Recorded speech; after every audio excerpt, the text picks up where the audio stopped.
But let's go through this whole night real quick, and then we can talk about your thoughts about this match. And as I go, if anything comes to mind, I can pause and let you guys speak or whatever you want to do. So on the screen here for our podcast listeners, I have the pre-show. And this was a match that Brian said wasn't even going to happen, right? That something was going to happen. And I said the same thing. I said the same thing. Yeah. They can't risk the main event. So there was the first part of my prediction came true. So they won the tag team titles, and they went on to the main event. And this was the highlight of the night. We'll talk about the rest of the show, too. We'll go over all the matches, but I want to start here. So MJF, Adam Cole. MJF, huh? Cool entrance here. Yeah. Yeah. But it was obviously very cool, especially in that stadium. But I mean, I think he's come out that way before. But yeah, so it was a great look because of all the people. Yeah. Yeah, the stadium looked tremendous. I mean, this looked like a grandiose show. That looks so good. So the first tease came when Adam Cole was the first one that looked like he was going to turn heel, telling him, like, I'm better than you, and he ripped his shirt off. He ripped MJF's, their buddy bro shirts, and this was getting pretty crazy, to be honest. I at this point thought my prediction was in danger. I was like, oh, crap. This is not going to go well. Someone's going to turn on somebody. So then we had the spot where the almost count out, right? Do you remember this one, Vlad? That was a wicked bump, by the way. I don't know how they really. I don't know how they fake that. Like that looks like it should hurt a lot. Yeah, let's look at it again. Like I don't know how you fake that either. To be honest, that's so dangerous. Yeah. So MJF ran in he went the 10 count, waited all the way till the last second, and then he sprung up and got in. So when I was watching it, I thought that was a little dopey. I'm like, okay, I've never seen it all the way till like 9.5, and then he wakes up like miraculously from a coma. But anyways, yeah, that's one little criticism. I'm not going to give it a 5-star match. Tremendous match. This was really, really fun. But okay, so MJF, was a good match. He was trying to convince himself to tombstone him on the table, but he didn't do it. So MJF really turned face here is what happened, which is kind of crazy. I still had in my mind thought that in the end maybe MJF would, be the devil like he always is. But he really likes Adam Cole in this storyline. I guess they're good friends. Adam Cole had no problem tombstoning him the other way around, right? So let's see. Oh, this was the first ending, the not false finish, but the double pinfall draw ending. And what were you guys thinking at this point? Were you thinking that this would be how it could end?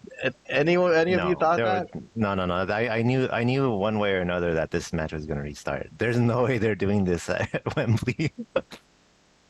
I agree with Robert. Mm-hmm. Yeah, for sure. That's what it would seem like It would seem like a WWE type of thing to do to ruin it, to ruin everybody's night that way.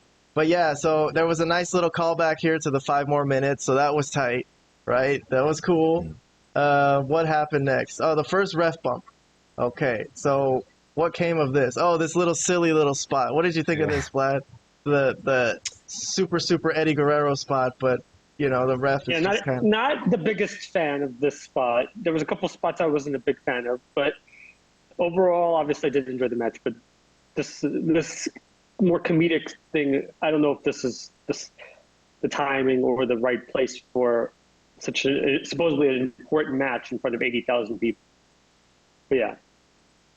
Yeah, I don't know. Anyway, so the second ref bump, he took the Panama Sunrise, which was hilarious. This was a great spot, I thought.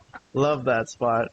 So MJF thought, yeah, this is his time to cheat. This is his money time, right? But he didn't do it again. He put the ring away. Really, really likes Adam Cole, so he's going to play it straight. And then this was where my run-in came in. But I thought Roderick was going to run in from the entrance ramp. I don't know where he came from. They kind of snuck him in there. I thought they should have. I wanted to see him running from all the way from the entrance ramp with his with his neck brace.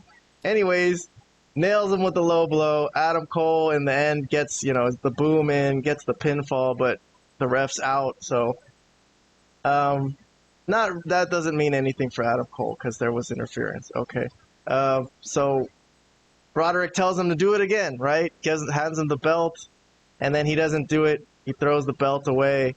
and he tells Roderick to get out of here, right? And then I think is this where he gets rolled up? Yeah, that's where he gets rolled up. So Yeah. that was enough of a distraction. So that's kind of exactly how I predicted it, that something would happen that would slightly distract him.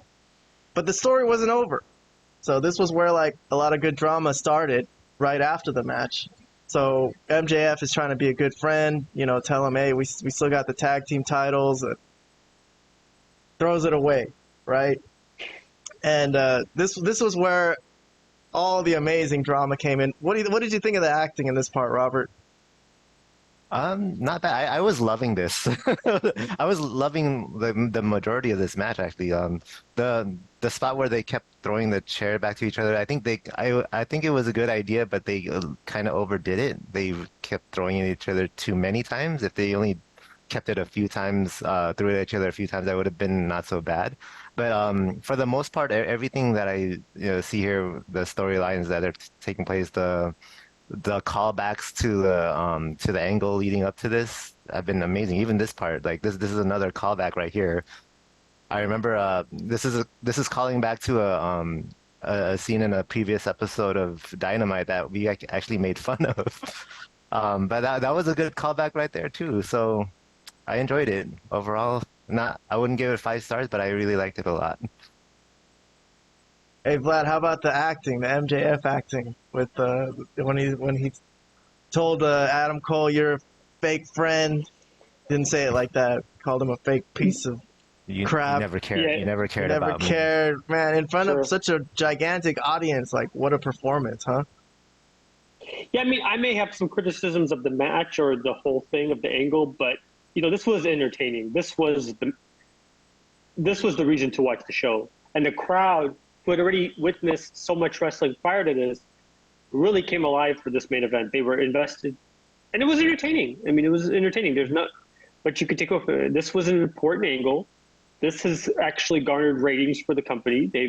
This has actually made money for the company. So in that sense, whether I have an issue with it or not is kind of irrelevant because it seems to be working for them and they're going with it. So, and why not? If something works, you go with it, right?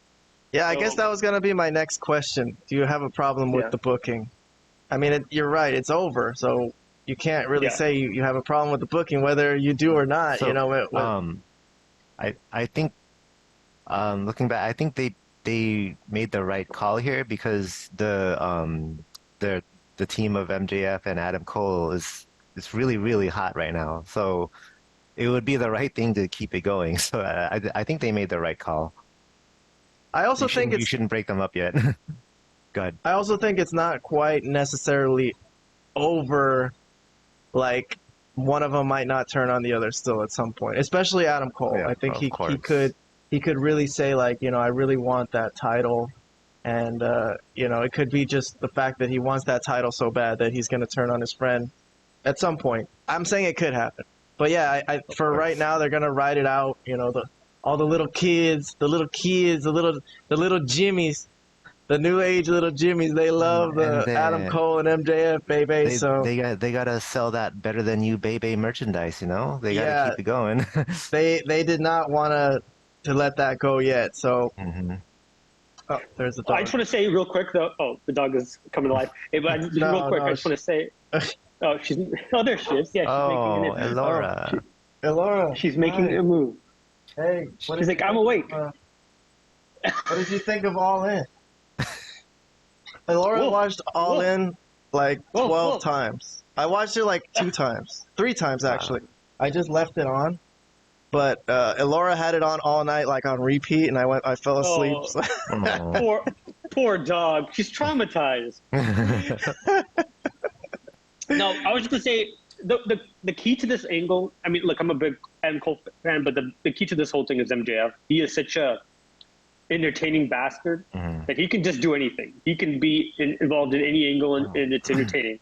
So I think that's the key thing that I want to make clear. That the reason this works so well, despite whatever issues I have with it, is because MJF is just an amazing talent and an amazing entertainer. Actually, hearing you say that reminded me one more thing that I was thinking during this match. I did witness something that was really, really rare. and that was hearing Adam Cole's opponent get more cheers than Adam Cole. This is think about it. This is rare. Even when Adam Cole was still a heel, he was getting cheered more than whoever he was facing in the ring. So to hear that, MJF getting cheered more than Adam Cole, I was like, wow, I almost never see this happen. This is very, very rare. So, Oh yeah, but MJF is the thing yeah. is MJF is their best heel and he's their best face. So Exactly. it's like he's so good that he can. That's how do good he both. is. That's how That's good how he is. good he is. Yeah, exactly. Yeah. So I think this was pretty much worth the price of admission on its own. I'd say Laura, so. Yeah. are you okay? He's like, well, I don't know if it's worth watching it 12 times. You put me through hell, Dad. You put me through hell. Is she all right, Cam? She's just hungry. Yeah, I gave her a carrot. Sorry about that. Dead air on our podcast. So Nah, don't worry about it. yeah, this was worth the price of admission, I thought. And whatever else that that might think of the rest of the show, like if there was like nothing but underneath people for the whole rest of the show, I thought that was good enough that I would have paid a ticket just for that. That was tremendous. I give it high praise, high praise. Like, Same here. other than the match not being a 5-star match, like everything worked. The angle worked. Despite it being a little goofy in the build-up, everything really, really, really worked really well. So I say I had a really good time with that match. It kept me on the edge of my seat, and I didn't know what was going to happen, even though I had a prediction. AEW booking is also really weird to predict sometimes because Very weird. it's not like WWE booking where it's like, anywhere from 1999 to like 2006, you could pretty much predict WWE booking really easily. But AEW is off the charts